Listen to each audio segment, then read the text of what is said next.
Okay, hi everyone. Welcome to our webinar, Your Child's New Normal, What You Need to Know About Online Tutoring. I am Becky Ward. I'm the Education Experience Specialist at Tutor Doctor Home Office. And I'd like to say welcome to all of you. I hope everybody is doing well and holding up well during these very difficult times. I'd like to say welcome to my home. We're all working remotely right now, adjusting to our new normal. So today I'm joined by Dr. Simeon Sanders. And hey, Simeon. And we're going to give all of you just some information about online learning. I know that there are a lot of parents out there who are feeling a little bit uneasy about this and you're unsure how this is going to work for your child. You've never experienced online learning before. And I know there's a lot of questions. So Simeon and I are gonna touch on some of those, give you some suggestions and advice on those. And then we do have some time at the end for some questions that we'd be happy to answer. So you should be able to see down at the bottom of your screen a Q&A section where you can just type in your questions for us, and then at the end we will go through those and answer as many as we possibly can. So let's get started because we have a lot to talk about. So welcome, Simeon. Thanks so much for joining me today. Thanks for having me. Yeah, this is exciting. I'm so happy that we can help parents and help them feel a little bit more easy about this new online learning journey. So why don't we start off with you telling us a little bit about yourself? Oh man, I don't know where to start. You know, like you, Becky, I'm an educator. I've been in education for 20 plus years. I've served in a variety of capacities, from teacher, mathematics coach, supervisor of mathematics for DC public schools. Had the opportunity to work with school districts across the nation as they, years ago, as they tried to bring on blended and digital learning models into their school districts. So that's kind of been exciting. Not too long ago, I've had the privilege and the honor, more so the honor, to go through the grueling but lovely experience of earning my doctorate in online learning and distance education. So certainly where we are right now, this is kind of exciting. This is kind of exciting for me, to just kind of see all of the things that are happening, in terms of education. Proud father of 4. All my kids are downstairs. They actually kicked me out from downstairs. One wants to do gymnastics and work with her brothers and teach them how to do different gymnastics moves. So I'm hailing all the way from my makeshift office upstairs, if you will. So excited to be with you. So I know we've got a lot. We don't have much time. So certainly, not just me, but how about you, Becky? Tell us a little bit about yourself. So I'm broadcasting live from my office / children's playroom. So I know the feeling for sure, Simeon. So I'm the mom of 2 boys. They are 6 and 8 years old. I'm an Ontario certified teacher, so I'm certified to teach junior kindergarten to grade 12. So that is the whole gambit of our public school system. I specialize in English, and I also have my special education qualifications. And both of my sons have special learning needs. So my youngest son has been diagnosed with attention deficit hyperactivity disorder, and my oldest son is gifted. So we actually have a wide range of learning needs within our own home. So I understand as a parent what kind of challenge that presents. So that's something I can definitely speak to. I've also been a tutor for 13 years. It's actually probably quite a bit longer, but professionally for 13 years. So education, learning, teaching, tutoring, it's all my passion. It's what I love to do. So I think between you and I, we're well set to help some parents out today with some of their questions. Absolutely. For a lot of folks, we've got this, for a lot of folks, it's a new norm for them. It's not quite a new norm in general, but it's new for them. The idea of online learning versus face-to-face. And we certainly see that even in the realm of tutoring. But one of the things that I wanted to kind of start off with is peeling back the layers, starting from the beginning, and kind of taking away where we physically are. It doesn't matter whether I'm face-to-face or online, but right now, starting with the basics of really making sure that we understand the differences between passive versus active learning. So certainly, can you talk to us a little bit about, from your seat as a teacher, as an educator, how do you view passive and active learning? Yeah, for sure. I'm happy to start there. I want to start off by saying that in educational circles, we have what I call EduSpeak, which is it's our educational language, and it doesn't always make sense when used in other contexts. So if you've never heard of passive or active learning, or you're not sure what that means, you're not alone in that. So in short, passive learning is learning through receiving. So typically we see passive learning in things like lecture scenarios where the teacher is standing there and teaching at students, as opposed to having a dialogue. It's just a one-way transfer of information. We see that as well in video. So a lot of students right now are watching videos or reading articles about the things that they are to be learning about. And those are all very passive forms of learning. It's information presented to the learner, but there's no feedback loop whatsoever, no way to ask questions, to deepen their understanding. And sometimes more importantly, there's no way for them to understand if they're misunderstanding. So it's really easy for a student to read an article or a piece of text and think that they understand the meaning, but they actually don't. And because it's a passive form of learning, they can embed that understanding as knowledge, and it's not exactly correct. They're misleaded a little bit.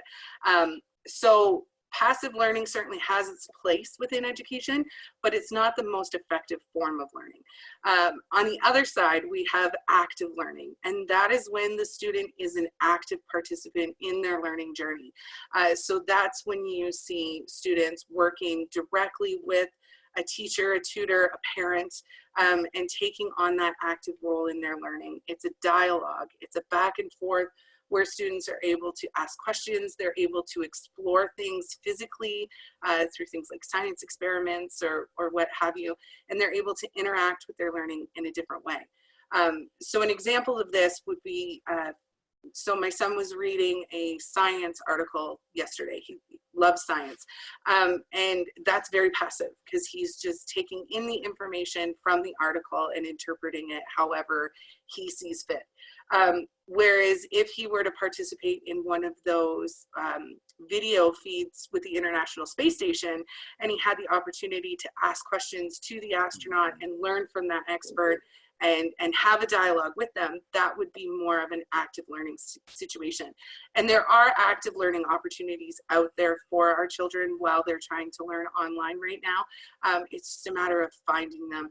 And sometimes we just, as parents, have to change those passive learning opportunities into active ones by engaging with our kids and being actively involved in their learning process as well. So yeah, that's basically the short of active and passive learning. But as I was explaining that, Simeon, I had a thought. You are an expert in online learning and online teaching. And I've heard parents ask, what's the difference between the two? So could you shed some light on that for everyone? Yeah, as you were telling your story, I actually thought about my son yesterday. I was walking downstairs first thing in the morning. My second son, he was sitting at the computer and he had a math assignment that he needed to do. It was on dividing fractions. And just as I made my way to kind of the second part of the stairs to come down, all I saw was his head just hit the computer and go boom. So I looked at him and I said, I pulled up a chair next to him and I sat down with him. I said, tell me what's going on. He says, I just don't get it, if you will. Now, this is a young man, by the way, Becky, who aspires to be a math teacher. That's what he wants to do. He said, I want to be just like my dad. I want to be a math teacher. I said, okay. So all of that being said, I pulled him to the side and we kind of had a dialogue around what he was doing. And certainly that gave me the opportunity to peel back the layers to one, really see that one, he wasn't really struggling with the process of dividing fractions, wasn't struggling with the process of multiplying the fractions, wasn't struggling with the process of actually getting the product once he finished the multiplication. His challenge was actually in simplifying the fractions.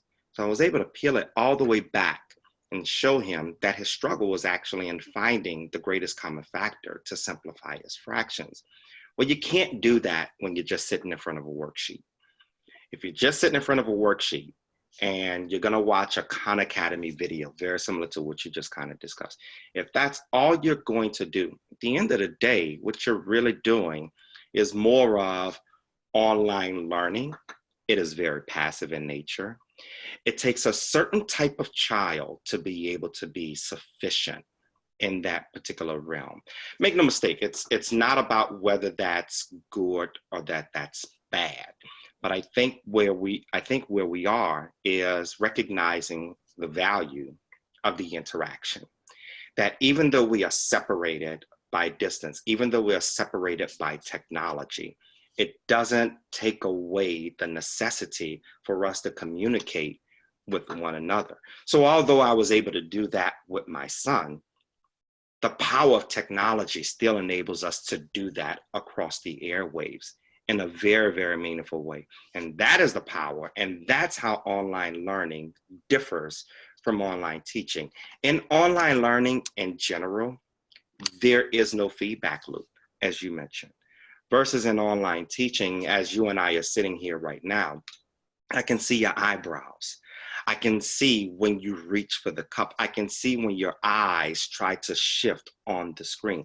And when I can see those types of things, that allows me as the teacher, as the tutor, to be able to step in and say, wait a minute, did I lose your attention for a particular moment? It looked like your eyebrow just raised. So let me pause right here. So that's the power of online learning. It allows us to constantly have that bi-directional communication, if you will. And so certainly as we think about being self-directed and all of the different attributes that students need to have, the question the question kind of bears to mind is, one, can they be self-determined on their own, and will they? And I think there's much to be determined at this point, specifically for the K-12 learner. So all of that being said, there has to be a guide on the side. There has to be somebody who's going to be there that's going to role play with them, who's going to be able to help them along when they get stuck. So that's in general kind of what we see in terms of the differences between online learning versus online teaching. And so as we think about, so certainly as we think about that today, certainly as we think about that today, the transition from in the classroom to online or some type of online instruction, certainly I think my son kind of lucked up because I was home. I think at that particular moment, my wife will certainly tell you, she's not the math person. She and I, we tag team. I do the math, and that's probably about all I'm gonna do. Anything that comes to writing, she's gonna do it, if you will. And so we tag teams. I think it just happened to work that I was there at that particular moment. The question will be, what if dad is not there? The question will be, what if my mom doesn't get it? What if my mom or my dad or whomever my caretaker is, what if they don't get this new math? And what if they don't get this new English, or whatever it is that we want to call it? I'm trying to find a level 3 calculus tutor right now, and I've got folks saying, man, I haven't done that stuff in 20 or 30 years. So the question that kind of bears to mind, especially now where parents are confronted with schools are prolonging how much longer they're going to actually be out of school, where do they go? How do they ensure that their students understand the material? And how do they do that when they themselves don't understand it? No, exactly. And I think that is a huge concern for so many parents right now. And I can say, first of all, that you are not alone if you are feeling this way. When my children are in high school and working through math, I am in big trouble. My specialization. Send them to me. Send them to me. Yeah, exactly. I'm going to be calling you, Simeon, and saying, you got to help, because English is what I do. Math is not. And so I will be in that same boat in just a few years when my children are older. I want to touch first on how to ensure that your child is understanding, and then touch on what to do when your child gets to high school and you don't know how to do the math.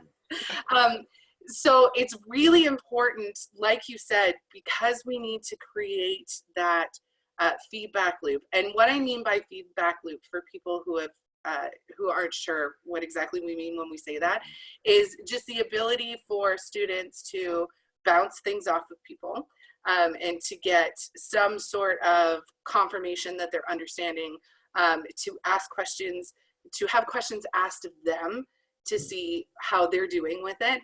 And so it's just, by feedback loop, we just mean more a dialogue. And so it's important when you are helping your child and guiding them, because online learning, which is what a lot of them are being presented with now, is so passive, and you're trying to be an active participant in that, you need to check that they're actually understanding, and you need to open up that dialogue. And one of the ways to do that is to ask open-ended questions and reflexive questions. So ask your child questions about what they're learning, but you want to ask questions that can't be answered with yes or no.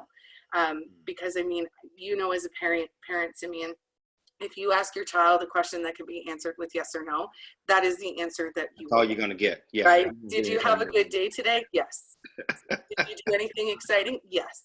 Right? That's all they're going to tell you. So you need to ask those deeper probing questions, and you should ask questions that get them to reflect on their own learning, where they tell you the things that they feel they're struggling with, what they feel they're doing well with, because students have a good idea of how well they're understanding things, and they can say, hey, I'm struggling with this, I need some help. But a lot of the times they just need somebody to open that up and give them the opportunity to express that. Another really great way to check if your child is understanding is to have them teach you. Especially with younger kids, they love it when they can be the teacher. And we learn so much when we teach. My grade 7 and 8 math skills have gone through the roof since I've started tutoring math at that level. I still shut it down come grade 9. I'm not going past that. But my understanding has deepened so much since I've been teaching that. And it's the same for your children. It engages a different part of the brain when they teach something to somebody. And they actually have to really understand it to be able to teach it to you. So get them to teach you something. They love it because they become the teacher, but it also helps to ingrain that learning and understanding into their minds, so they're better able to recall it later and build upon those skills later. Another really good thing to do in order to check if your child is understanding is to have them summarize for you. So summarize what they've just read, what they've just learned. Again, just like teaching it to you, it engages a different part of the brain, and it engages it in a different way, and they have to understand it to be able to rephrase it. And then my last suggestion for parents is to watch. So observe your child. Let them work through a problem, and you have to let them struggle. As much as it's difficult for you, you have to be hands off and just stand back and watch. Because when you do that, you can see where they're having trouble. So is it a particular part of that problem that they're struggling with? Maybe it's the multiplication that's tripping them up in that math problem. Or maybe it's a certain type of word that they're having trouble with. They're having trouble with a particular letter blend, and that's why they're having trouble reading and decoding these words. When you stand back and observe, you get a lot of information. So you can see, are they doing like your son did and putting their head down on the desk in frustration? Are they taking longer on certain problems or certain parts of problems than you would anticipate? What exactly is happening? And so by taking that step back and just watching, you get so much information, but you really have to overcome your parental desire to help. And let them try. They will reach a point where either they solve the problem, it may take them a while, they solve it, or they get so stuck that now they need your help. And by all means, at that point, step in, help. Don't let them struggle forever, but you need to at least watch to see what's going on below the surface. Their body language will tell you so much. The way that they're trying to solve the problem will tell you so much. So be observant to that. And you don't have to do it with every single problem, right? Do it in the beginning before you start working with them, see where they're struggling, and then do it again after a couple more problems or after a day or two and see how they're doing now and compare it to what you saw in the first place. So those are my big tips for checking if your child is understanding. And that's integral to see where they're actually going to need that help. But what if it's upper level math and you can't help, like me, right? That's when it may be time to call in the reinforcements and ask for help yourself. So you may have somebody like Simeon in your back pocket that you can call, a friend or family member who knows this stuff, who can help out. The one thing I do want to caution with that is that children tend to have very comfortable relationships with family members and friends. And as a result, they may be a little more willing to push back with the learning. They may get a little bit frustrated faster because they're so comfortable in that relationship and they're feeling comfortable enough to show their vulnerability, sorry. And they may just be a little more resistant because of the comfort that they have in that relationship. They may also not want to disappoint the person. And kind of like how my son was with me yesterday. So, you know, they like it when I'm dad and they like it when we're mom, but they don't want us to be the teacher. Exactly, right? And so it can be really hard. I mean, even if it wasn't math, there's a really good chance that I'm going to call somebody to help my kids. Right. Because even though I'm an experienced tutor and I'm a teacher, I still have homework battles with my kids every night. It's so much harder when you have that close relationship. And there's nothing wrong with that. We want our children to have those close, comfortable relationships. That's what we want for them as a parent. But it just may not be the best learning environment. So if you try that out and it's not working, don't panic. It's normal. It's absolutely normal for kids to push back when they're feeling comfortable. If you're finding that that's the situation, then it may be time to get a tutor. I have seen so many parents call me or Tutor Doctor saying, I don't know how to help. And parents oftentimes feel just as frustrated as their children because they want to help, but they don't know how. And so if you're feeling that way, that is completely normal. Please don't beat yourself up about that. We all feel that way at some point. And I have had many parents sit in quietly to the side during the tutoring session to watch what I'm teaching their child so that they can help after when I'm not there. And I also try to do a rundown for parents at the end of every session to say, okay, this is what we did. This is how we're doing it. These are the strategies that we're using. That way, when I'm not around, they can help their child. And so if you're finding yourself in that situation, I recommend reaching out to see what you can find locally for a tutor.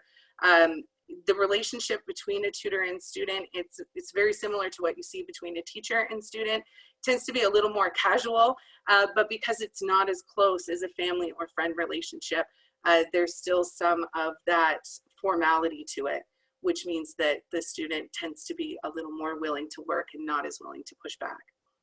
So those are my tips as both a parent and an educator. And with that, though, I had another thought while I was explaining that.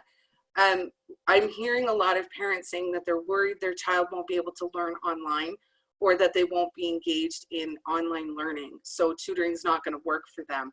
And what are your thoughts, Simeon, as an online education expert about the quality of education that can be delivered virtually?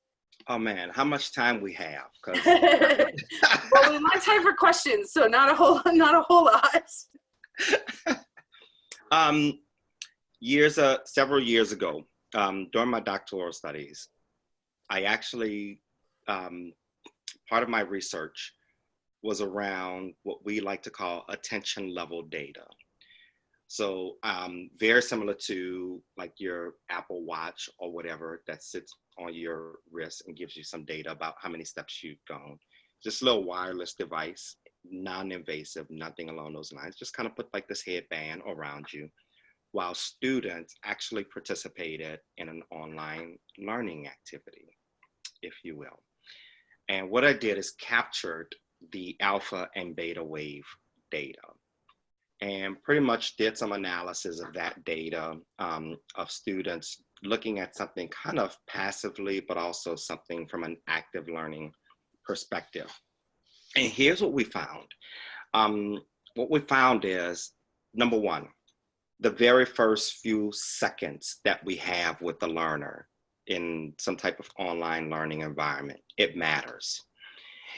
If I don't, it's kind of like the movie, what is it, Jerry Maguire. If I don't have you at hello, then I'm going, you know, chances are the learning, and we kind of show this with Tutor Doctor within one of the symbols that we have, the brain just becomes locked up. And it's not going to be receptive to information. So the idea is to have the learner at the very, very beginning. Here's what we do know. Everybody's learning style is different. Everybody, it doesn't matter. You know, right now with my four children, yes, they're different in age, but I also capture very early on that how they learn and receive and interact with content is very different even across the content areas.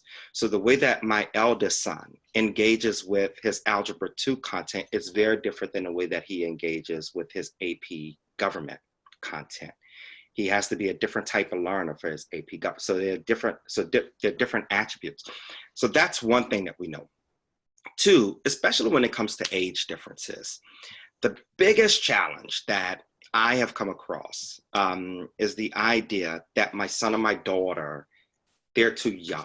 They're too young for the whole online learning thing. And again, this is not a positive versus negative type of response, but then I would ask the question, especially in my former days when I traveled roughly 90% of the time. Go through an airport. Granted, we can't probably go through airports like talking about it right now, but you know, if we imagine 3 or 4 weeks prior to the whole coronavirus, you walk into a store and what do we see young learners doing? Most of the time, our young learners are sit there and they're tethered to a device. They're engaging with something from a digital perspective. Therefore, that's the big thing, is that it's not so much whether the learners are too young or whether they are, you know, whether they'll be able to do it or not. It's can we, very similar to, I think, what you described earlier, Becky, in terms of having learners, having the parents take a step back and allowing the students to go through that productive struggle, is what we like to call it. Same thing holds true for parents when it comes to online learning. Step back and give it a shot. You'll be amazed. I think that's one of the things that we are seeing, especially I actually see it now. One of my tutors, she tutors 4 of my most challenging students. And they range anywhere between a 4th grader all the way up through an 11th grader, rising senior. Every single student has some type of learning exceptionality, whether they are ADHD, whether they are high functioning autism, dyslexic students. They are all doing all of their tutoring online and they actually prefer it. And that's different than some of the parents that I've spoken to says, oh, my child can't do it. I know my child, I know that. If we take a moment and step back and allow the student to step into perhaps uncharted territory, or what I would say, perhaps territory that they want to step into. They may very well want to do the very thing that we are hindering them from doing. I mean, imagine our kindergartners all the way through whatever grade, they were born into this age of the internet. So for them, it is something that they are accustomed to. The idea of communicating, I mean, they already communicate with their grandparents by way of, you know, FaceTime or anything along those lines. So the idea of communicating with a teacher and having a teacher tutor type or teacher learner type of relationship by way of the internet It's very, very possible. So it's one of those things that we have to be able to step aside and say, let me get out of my own way and let me give it a try. And then you ask yourself, what's the worst that can happen? The worst thing that can happen is we learn that, hey, this isn't right. You know, we get the feedback from the child that says, I still need whatever. The best thing that can happen, which we may very well be afraid of, is we learn the complete opposite, which is the student or the learner falls in love with it and says, man, I can't think of no other better way than to do this. So when we think about that, we have the opportunity to learn so much about ourselves, about our own predispositions towards our children, and we find a way to step back. I think just what you said, I think we need to, as parents, flip the script. So as parents, we tend to ask ourselves, what if they fail? Yeah. We need to ask ourselves, what if they succeed? Yeah. You know, and it's really hard as a parent because we don't want our kids to fail. But if we don't give them the chance, then we don't know what they're actually capable of. Yeah. And, you know, and so as we step back into how we kind of started this dialogue around active versus passive learning, you know, the quality of education when it's mediated over the internet, it doesn't go away. Great content. I think especially what we've seen over the past 7 to 10 years, great content is great content. Whether that's coming from IXL, whether it's coming from it doesn't matter. Great content is great content. The question is will you have the right guide on the side? Will you have the right person who is going to ask the probing or the challenging questions of the child to create the learning experiences that will be there? So it doesn't matter if the teaching is happening face-to-face or if the teaching is happening over the internet. Great teaching and tutoring is great teaching and tutoring. So, you know, you function in so many different capacities, you know, as a teacher, as a teacher too. Jill of all trades. and certainly now with your kids at home, you know, where do you go? You know, where do you go? What resources do you find that are available online for your children? So Pinterest is my best friend. I have to start with that. I think a lot of parents don't realize how much teachers borrow ideas from each other. Yeah. A lot of the times your child's teacher didn't come up with this all on their own. Sometimes they do. I mean, there are lots of things that I personally have created, but we tend to share those ideas with other educators because we understand how hard it is to come up with brand new content all the time. So a lot of that stuff that teachers are sharing with each other is available on Pinterest or Google. Just a quick search, you can find all kinds of stuff. And so you don't have to be an educator to access it. You don't have to be an educator to figure out how it works and how to share it with your child. So do a quick Google search, a Pinterest search. That's where I find a ton of my content. I also have some go-to websites that I use for my own children and for my tutoring students. So Nat Geo Kids is one of my favorites, and my kids absolutely love it. They spend a lot of time on that website just exploring different things and learning new things about different animals in different places. And so it's a really good resource, and it's a kid-safe site, which means that I, as a parent, am comfortable to allow my kids to kind of explore that site while I'm doing some work or doing something where I'm not 100% focused on what they're doing. So that's definitely one. You mentioned Khan Academy a few times. That's a great resource for a lot of how-to videos that students can watch to work their way through different problems and see how exactly they're done. So I definitely recommend that website as well. You mentioned IXL, so it's just IXL.com, I believe. A Google search, I'll find it. It's another great resource for math and reading stuff for kids, and it's available in a bunch of different countries, which makes it an even more valuable resource. So that's definitely one of my go-tos as well. And then the last one that I use all the time is ThoughtCo.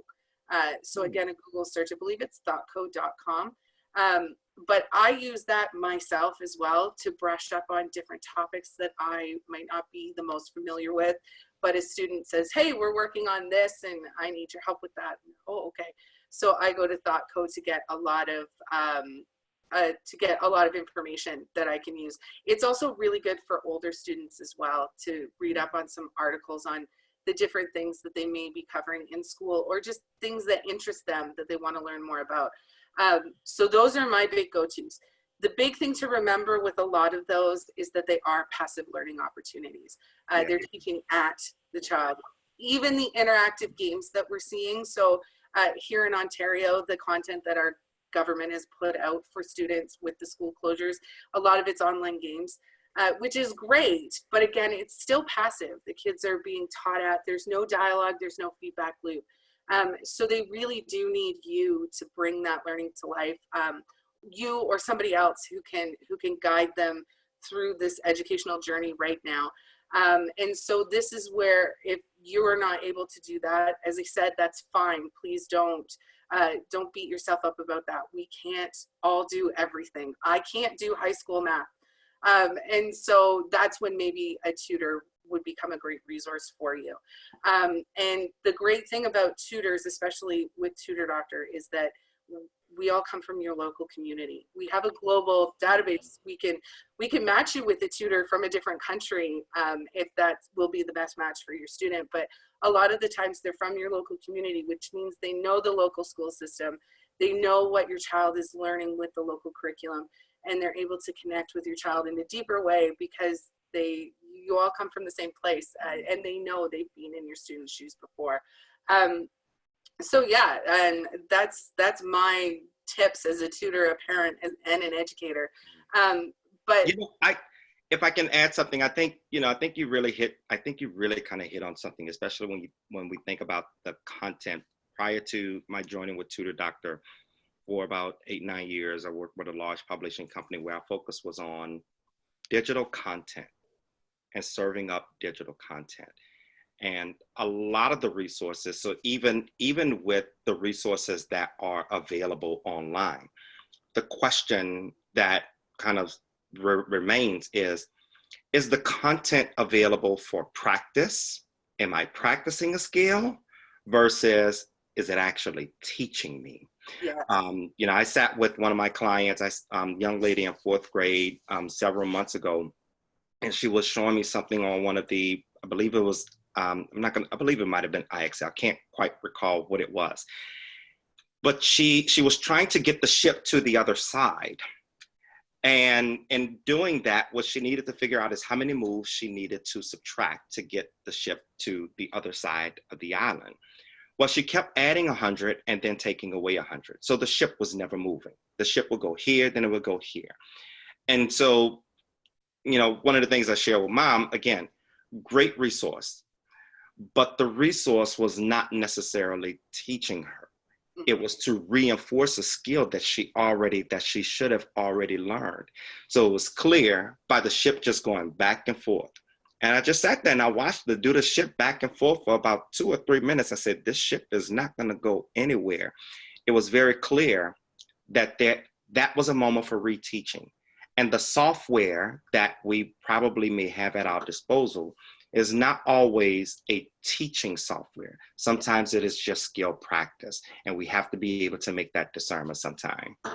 Yeah, for sure. You're exactly right. And what you're saying about watching the ship go back and forth, that's what we glean when we actually take that moment to observe and to let the student struggle for a minute so we can see what's happening. And you're right. A lot of the stuff that's out there is just skill practice. And so that's why it's so important for parents to be engaged and to help teach those skills initially, because we're not always finding them. We're not always finding that those online resources are teaching that. And if it's something that you can't teach, that's when it's time maybe to ask for some help. but we're running short on time, and I do want to get to some questions. I see that there are some questions in the question box, so if you have any, please put them in. But just one last question for you, Simeon, because I feel that you're really set to answer this question with your level of expertise. So do you think that online learning is going to go away when everything returns to a sense of normalcy? Here's my best response to that. One of my favorite authors, Dr. Clayton Christensen, forecasted back in 2008. He said 10 years from 2008, by 2019, 50% of all high school courses will be delivered online. On the 2019, we didn't quite hit that, but what did happen is in every school worldwide, technology disrupted how we deliver education and how we deliver the learning experience. Higher ed has been doing online learning and online education for so many years. The world of work, we do everything online learning, et cetera, et cetera. Where we are today, it may not necessarily be as prevalent in K-12. I think that's going to remain to be seen. But what I do believe that unfortunately has happened is this virus has thrusted us into new territory, into something that we haven't been able to do. The big thing in K-12 learning for the past 3 to 5 years has been around competency-based education, individualizing learning, personalizing learning. And look at where we are now. You imagine when I was a teacher in a classroom, it was very difficult for me to personalize learning for 30 different children in algebra and 3 different math courses. Very, very tough.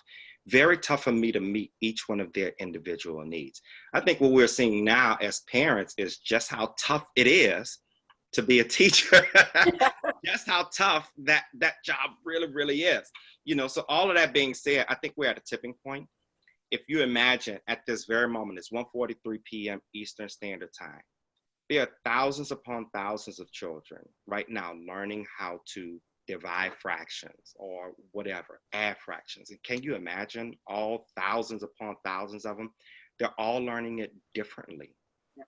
So we have the opportunity to leverage technology in a meaningful way, above and beyond the ways that we've been able to do it in the past, in such a manner that online education, online learning, it's definitely here to stay. And one of the things that I kind of was sharing this with my wife a couple of days ago. When we think about where our children will go, so sooner or later, our elementary students will become middle.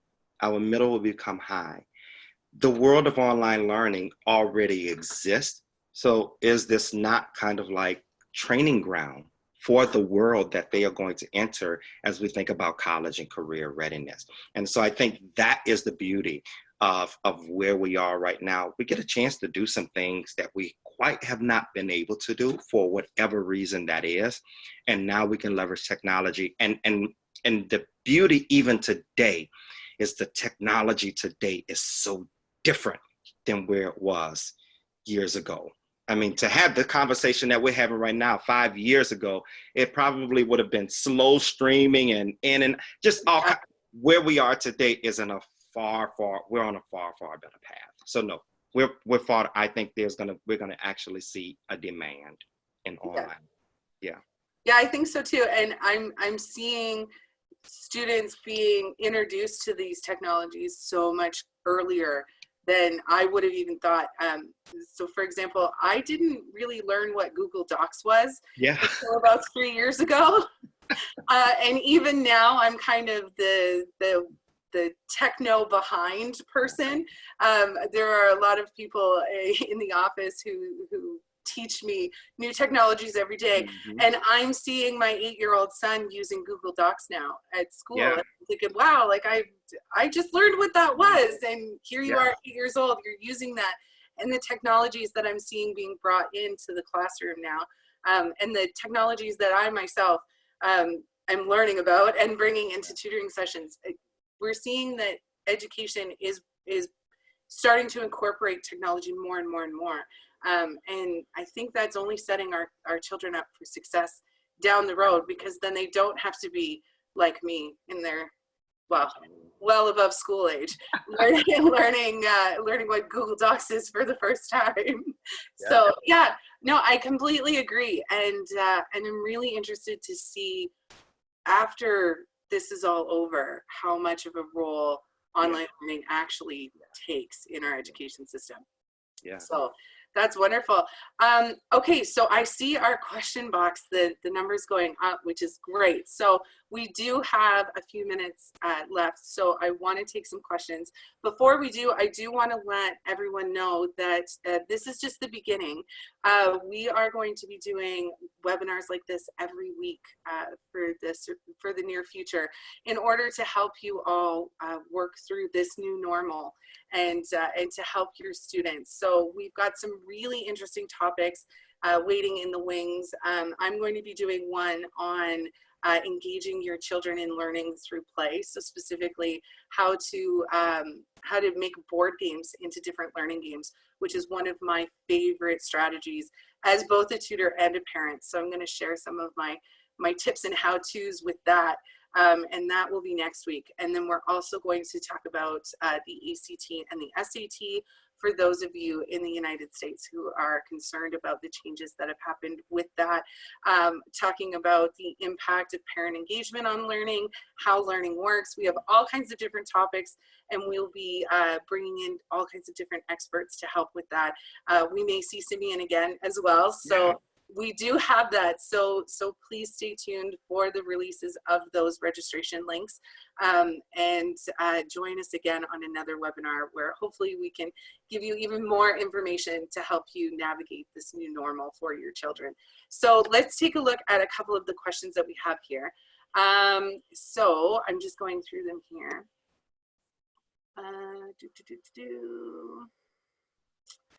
So, is there a target age for online learning, Simeon? No, there isn't.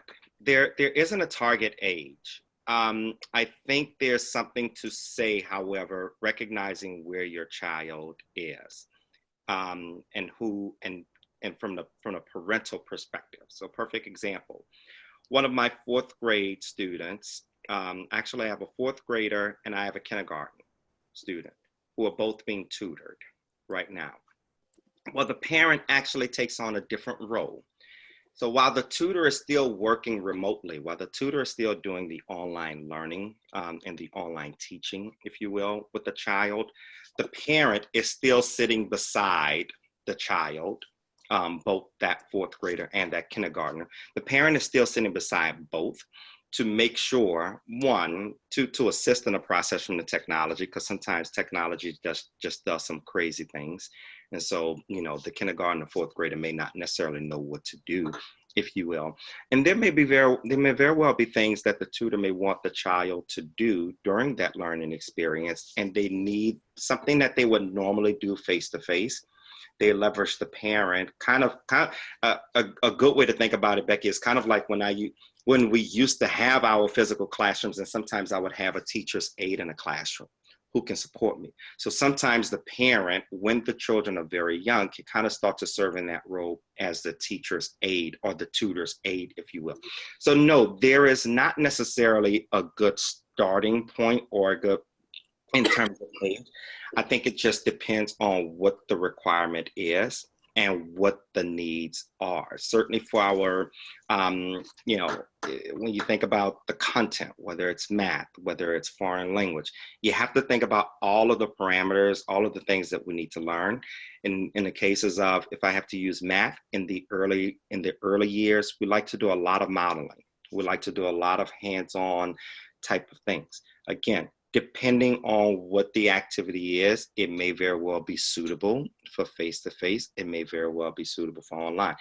There is one component that, although we didn't quite talk about it in this particular discussion, there has to be something that's said about relationship building, that no matter what, the relationship has to be built at the very onset. So regardless of the age, regardless of when you start, you have to build in time, maybe for 1 or 2 sessions for the relationship to build. And so that eventually not only do we kind of have the dialogue that we need to have, but also the expectations for the learners also set. So no, I don't think there's a particular age. I know that there could be some varying discussions about that, but yeah, no.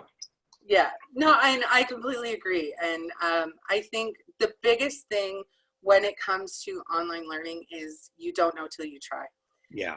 You know, I have heard stories of tutors working with very young children overseas, teaching them English, and, you know, 3-4-year-olds actively engaged in online learning with a North American tutor teaching them English. So you don't know until you try, and you can't say it doesn't work until you've given it a really good shot. And like I said, don't ask yourself, what if they fail? Ask yourself, what if they succeed? So it's always worth giving it a try. There are a couple more questions here. A few people have asked about the website that I set, ThoughtCo. So it is THOUGHTCO. And so a quick Google search, I believe it's thoughtco.com, but you can pull it up easily. And somebody else had asked about websites for grade 10, 11 students. ThoughtCo is a really good one for kids to adults. I use, as I said, use that myself. Khan Academy contains stuff for upper level students as well. IXL does as well. So there's some good content there for those upper level high school kids as well. Another parent is asking, when your child finishes his work by lunchtime, you give them more work. How would you motivate them to do more than just the minimum? So I'll take a stab at that first, and then Simeon, if you have anything to add. So my first question would be, how well is he doing the work? So is he just rushing through just to get it done, or is he actually taking his time with it? If he's actually taking his time with it and he's doing the work well, then he's done. Give him a break. We can't expect kids to do constant learning. I would then engage him in some learning activities. So like some of the learning board games that I'm going to talk about next time. Just increase that learning opportunity, get them on some of the websites that I mentioned just to do some more learning, but I wouldn't push them too far. Remember, this is a new normal for them. Everybody's still adjusting to this. And students are, for the most part, for the first time, taking on a self-directed learning role, and that's hard. We all struggle, even as adults, to motivate ourselves and get as much done as we intend to get done in a day, and our kids are still learning that, so we need to give them a bit of a break. Positive reinforcement, praise goes a long way, so lots of high fives for getting the work done and doing it well, but do give them a bit of a break. We don't need to fill all day with schoolwork. You know, Becky, I saw something on Facebook from a homeschooling parent, I think last week, if you will. If we think about the typical day for a student, especially a young, K through 8 at a minimum, think about what their day is filled with. So they might have a math class, but they also have PE.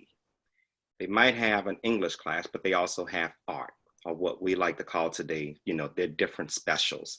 And needless to say, this post from this homeschool family, or this homeschool group, was, just kind of saying, hey, don't try to fill your day. Don't try to fill the day for your child of just constantly learning in the books all day.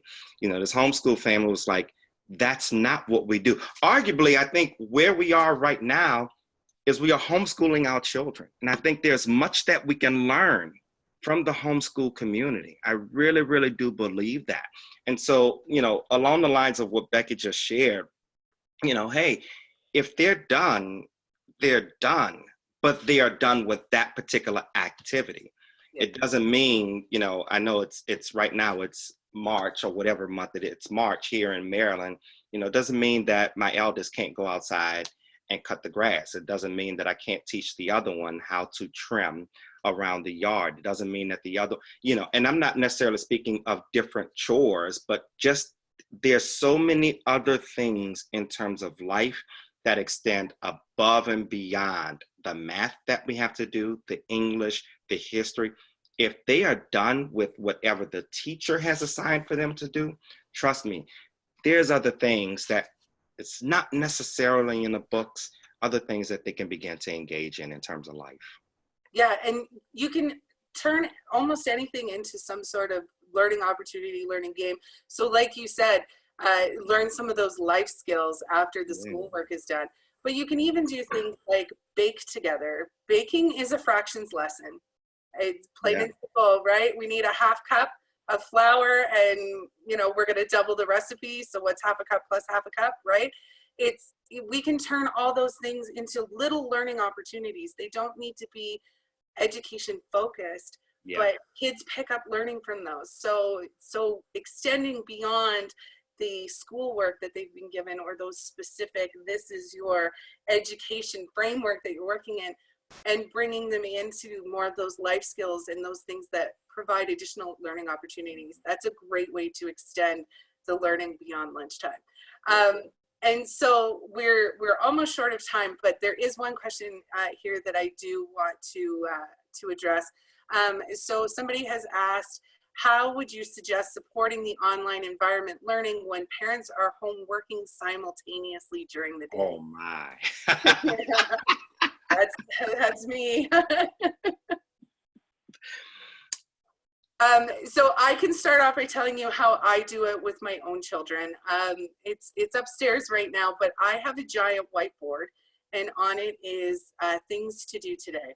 And each of my sons has a list with a spot for a check mark, and it includes all the learning activities that they are to do that day. But it also includes things like feed the cat, tidy your room, wipe off the kitchen table after breakfast. So it includes all of those other things that I want them to do. And then we work in a joint space, and we just set up at the kitchen table. I've got my sons on one side of the table working on their stuff. I'm on the other working on mine. I'm there to answer any questions that they have and to engage with them when needed, but I still have a job to do. So I cannot be as focused as I would love to be. So we usually do some learning time after the workday is finished, where I sit down and I engage them in that active learning. And so we extend it beyond the day, and we that's some of our together time, and that's when both of them have the opportunity to really be active participants in their learning. So that's how we're handling it here at my house. Anything to add there, Simeon? Yeah, I think, for us, our day, for the most part, begins at 8 o'clock. And then now, it ends at 9 o'clock. So my kids don't follow the traditional, we no longer do the traditional, 8 to 3 or anything along those lines. So very much like you, they've got their workstations, they've got their workspaces. They know all of the different things that they have to do, but it's broken up so that, I might have one learner who's on the computer who has to do whatever it is. And arguably here, even though our district, we only really have one computer for them to use. So essentially I've kind of taken what we call the rotation model of blended learning. So they rotate, they each had their time on the computer to do whatever it is that they have to do. So one learner might have access to it for 30 minutes. And while that learner is accessing for 30 minutes, the other one is doing lunch, or the other one is doing this particular task. So I think you can find some really creative ways. All of that being said, for us, especially as the adults, our challenge is that the work doesn't stop. We still have to work. And so we are confronted with what our new norm is. And although I didn't admit it, I think that was something that was mentioned in the previous, in one of the other comments that I kind of wanted to make around that, which is employers are going to find what a new norm is for their employees as we try to balance work, school for our children, caretaking, etc. So you'll find ways to get creative. And I think that's something that maybe we could talk about on another session as well. Yeah, for sure. We do need to wrap it up. I do just want to there are a couple of questions about the resources that I mentioned. We'll follow up and we'll send you a list of those resources that I mentioned. So not to worry about that. There is one, Simeon, if we can answer this super quick. I feel like this is a really valuable question, so we're gonna have to do it quickly though. Middle school students probably have 40-minute classes and possibly 4 hours of actual classroom time. What's a reasonable time allotment for learning in e-learning as we ramp up acceptance of this process for the student and the parent? So how much time should kids actually be spending? I think a max of 60 minutes, nothing longer than that. You really don't want the students to be glued to a device that long. I think 60 minutes is really where you need to cap it. I agree. And the other thing to add to that is be aware of your child's limitations. Yeah. Some kids aren't able to focus for more than 20 minutes at a time. That's fine. Break it up. 20 minutes of work, have a break, do another 20 minutes. It does not need to be a solid 60 minutes sitting there doing work. We've got all day. So chunk it up and do what works for your child. That's a big thing. Do what works for you. There's no standard way to do it. Make it work for yourself and your child, and there's nothing wrong with that.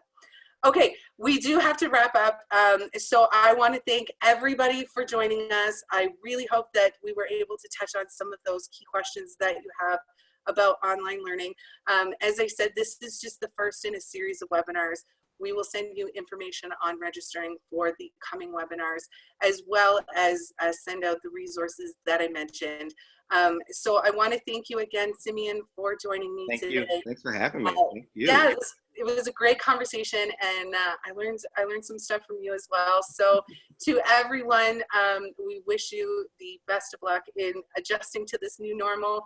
Please check back in the future webinars for more tips and tricks and ways to help with that. And I hope everybody a wonderful day, and please be well. And we'll see you soon. Take care. Bye-bye. Bye. Bye, Simeon. Bye-bye.